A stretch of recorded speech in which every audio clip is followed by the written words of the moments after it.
আপোনাৰ সন্তানটিক যদি অসমীয়া মাধ্যমৰ কোনোবা এখন বিদ্যালয়ত নামভৰ্তি কৰিম বুলি ভাবি আছে আৰু যদি আপোনালোক কনফিউজনত পৰিছে যে কোনখন বিদ্যালয়ত নামভৰ্তি কৰিম, তেতিয়াহ'লে আপোনালোকে কাকজানত থকা চিলড্ৰেন ফাউণ্ডেশ্যন নামৰ এই অসমীয়া মাধ্যমৰ বিদ্যালয়খনত নামভৰ্তি কৰিব পাৰে। যিহেতু এতিয়া বছৰটোৰ শেষৰ মাহটো চলি আছে আৰু ইয়াৰ পৰৱৰ্তী সময়তে নতুন শিক্ষাবৰ্ষ আৰম্ভ হ'ব আৰু সেয়েহে আমাৰ বিদ্যালয়ত নতুন শিক্ষাবৰ্ষৰ নামভৰ্তিৰ প্ৰপত্ৰ দি থকা হৈছে আৰু কোনো ইচ্ছুক ছাত্ৰ-ছাত্ৰীৰ অভিভাৱকে যদি আপোনাৰ সন্তানটিক আমাৰ বিদ্যালয়ত নামভৰ্তি কৰিব বিচাৰিছে, তেতিয়াহ'লে আপোনালোকে বিদ্যালয় কৰ্তৃপক্ষৰ লগত যোগাযোগ কৰিব পাৰে আৰু বিদ্যালয়ৰ পৰা প্ৰপত্ৰসমূহ সংগ্ৰহ কৰিব পাৰে।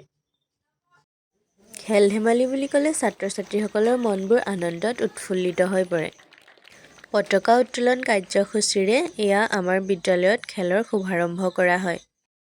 বিদ্যালয় পৰ্যায়ত যিবোৰ খেল-ধেমালি অনুষ্ঠিত কৰা হয়, সেই খেল-ধেমালিসমূহৰ পৰাই ছাত্ৰ-ছাত্ৰীসকলে নিজৰ সুপ্ত প্ৰতিভাসমূহ বিকাশৰ বাবে এখন মঞ্চ পায় আৰু ইয়াৰ পৰাই তেওঁলোকে পৰৱৰ্তী পৰ্যায়ত আৰু অধিক আগুৱাই গৈ থাকিবলৈ সুবিধা পায়।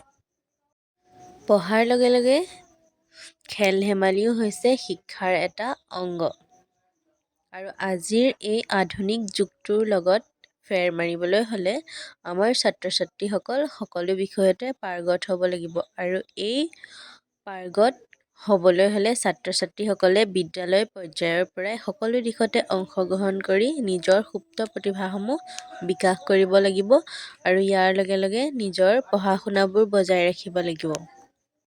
ছাত্ৰ-ছাত্ৰীসকলে বছৰটোৰ এটা সপ্তাহতে অকণমান মুকলি মনেৰে খেলা-ধূলা কৰিব পাৰে, নহয়নে? পঢ়া পঢ়া পঢ়া আৰু এই পঢ়াৰ মাজতে অকণমান ৰিফ্ৰেছমেণ্টৰো প্ৰয়োজন হয়, নহয়নে?